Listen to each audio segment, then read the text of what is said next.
Bonsoir à tous et bienvenue dans NCTV Actu. Je suis ravie de vous retrouver pour vous présenter l'un des tout derniers journaux télévisés sous le nom de NCTV. Et oui, dans 7 jours, nous vous dévoilerons le nouveau nom de la chaîne, mais aussi les nouveaux programmes.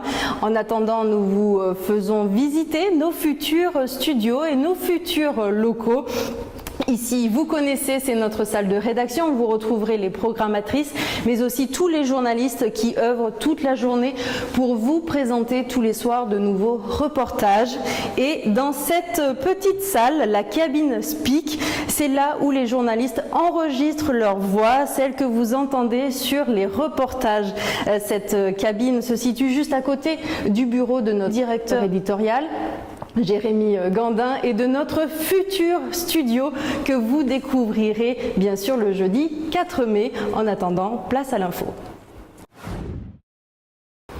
La NMC Nickel Mining Company a sa part de responsabilité dans l'accident environnemental survenu sur la mine Pimpin il y a 2 semaines.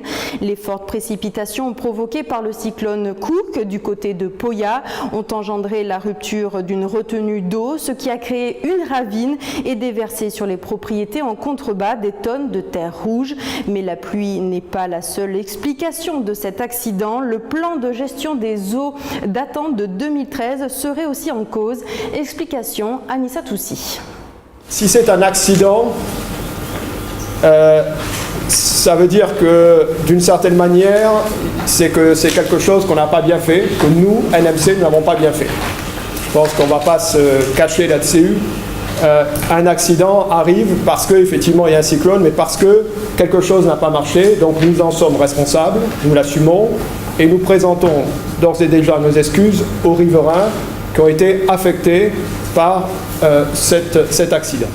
Suite à cette déclaration du président de la Nickel Mining Company, c'est dans un climat serein que s'est déroulée la première réunion entre la DIMENC, la société minière NMC, la province sud et les coutumiers de Poya après l'accident environnemental de la mine Pimpin. La société minière a donné des explications sur ce qui s'est passé sur leur site. Plus de 100 mm d'eau est tombée lors du cyclone Cook sur la mine Pimpin. De ce fait, l'eau a débordé et s'est déversée en majeure partie sur une piste drainante destinée à cet effet par le plan de gestion des eaux. Malheureusement, cette eau de pluie a raviné la piste et a circulé en dehors de la zone. Tous les décompteurs situés sur cette zone se sont remplis et un merlan s'est ouvert. Un merlan est un ouvrage destiné à protéger la chute des véhicules. Donc, les eaux se sont déversées, créant des arrachements le long du versant et entraînant des dépôts de boue et de blocs de terre dans une propriété située en contrebas. Moi j'ai beaucoup apprécié que M. Ventura ait dit que c'est de leur faute au niveau de la NMC, de ne pas avoir fait peut-être les choses correctement. Et là on part pour essayer, je dis bien pour essayer de minimiser cette catastrophe, c'est-à-dire pour essayer de la réparer. On ne va jamais la réparer à 100%, mais au moins essayer de trouver des solutions.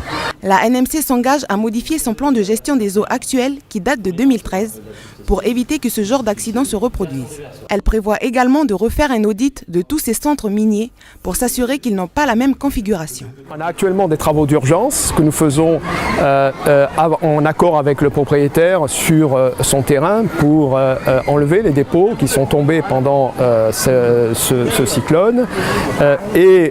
Nous avons ensuite, nous sommes en train ensuite de faire un plan pour réhabiliter une ravine assez longue, donc qui demandera beaucoup de travaux, qui a été créée pendant cet incident.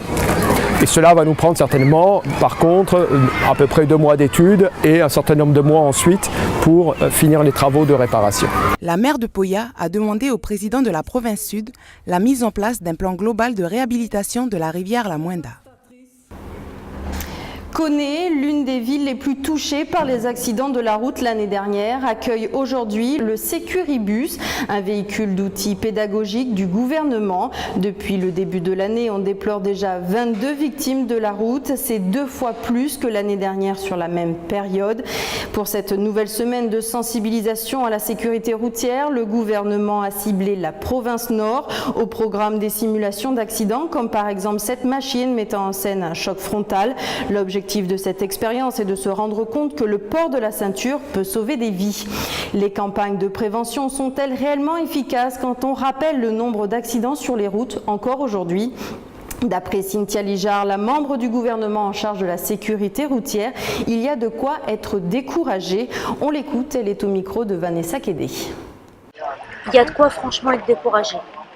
Parce que je pense qu'on a vraiment les institutions, les associations partenaires, tout le monde s'y est mis. Je pense qu'on fait vraiment de gros efforts pour attirer l'attention de tout le monde, pour appeler à la vigilance. Et peut-être qu'on n'a jamais eu autant de morts que cette année en quelques mois. Je suis très préoccupée par ça. Mais en même temps, c'est pas ça qui va nous décourager. Parce que dans le même temps, j'entends quand même de plus en plus de gens qui ont en tête le problème de la sécurité routière. Et je me dis que peut-être, après cette prise de conscience, de plus en plus de gens vont réfléchir avant de prendre le volant.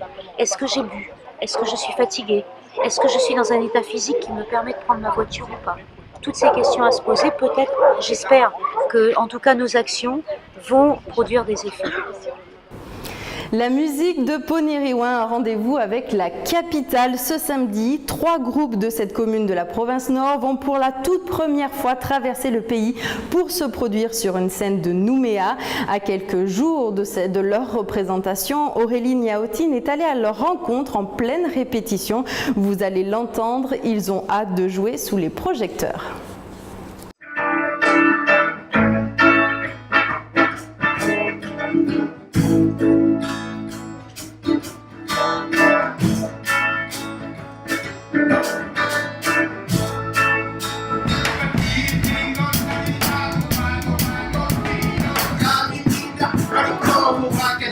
Nous sommes à la tribu de Neuta à Ponériouin, dans le studio du groupe Wamex Family. Ce qui fait la particularité de ce groupe, c'est que les musiciens sont issus de la même famille. La bande est joyeusement menée par le chanteur et leader connu sous le nom de Wamex. Aujourd'hui, ils sont en pleine répétition pour leur concert, prévu samedi au Café Le Mauve à Nouméa. Si dans la région on ne les présente plus, tous se préparent à vivre une nouvelle expérience sur la capitale. Ici en brousse, on a toujours l'habitude de tourner par-ci, à droite et à gauche. Mais comme là, on va aller sur un autre stade, comme le Mou. On va goûter, on va voir. Stéphane Meuret jouera lui aussi samedi soir avec son groupe Aopatoriba, originaire de la tribu de Mou. Pour lui, ce concert est un nouveau défi. Ça permet aussi au groupe de se professionnaliser dans le travail qu'on fait en tant qu'artiste. Parmi les nombreux groupes de musique que compte la commune, 3 ont été sélectionnés pour être à l'affiche de ce concert. L'événement organisé par le comité animation de Ponériouin entend promouvoir la musique locale au-delà de la chaîne.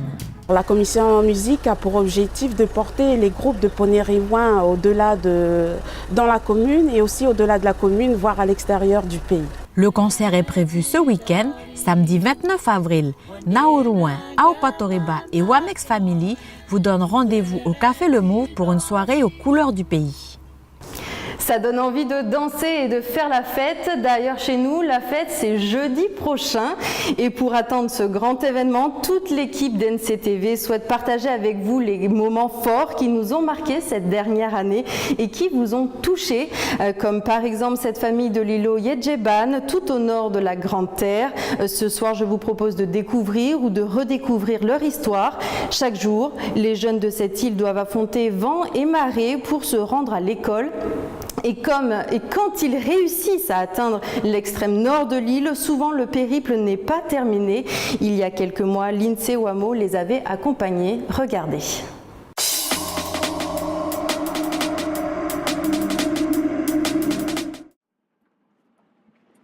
La route pour l'école s'annonce difficile pour Stacy, Stéphane, Doeka et Tristan, les enfants des îlots. La famille Daye a réussi à traverser la mer depuis l'île de Yidjeban en passant par l'île de Bahaba jusqu'à la Grande Terre juste à temps. Ils sont ici, à 300 mètres de Bodpas, la pointe de la Nouvelle-Calédonie. Mais une fois sur place, pas de car pour emmener les enfants jusqu'à l'école de Tiabet qui se trouve à plus de 15 km. Heureusement, une voiture va peut-être pouvoir les emmener.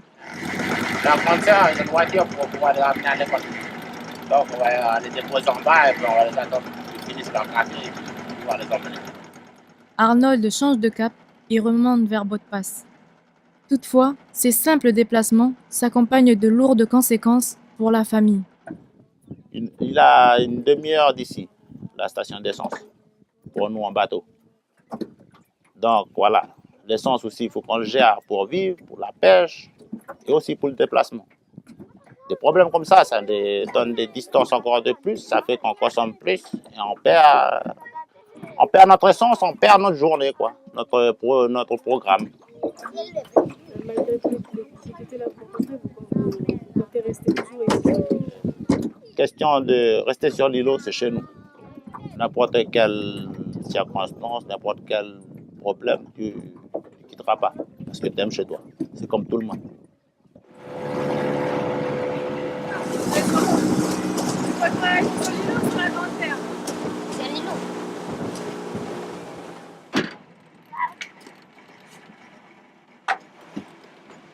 Souvent, la raison qui explique le manque de ramassage pour ces enfants, la voilà.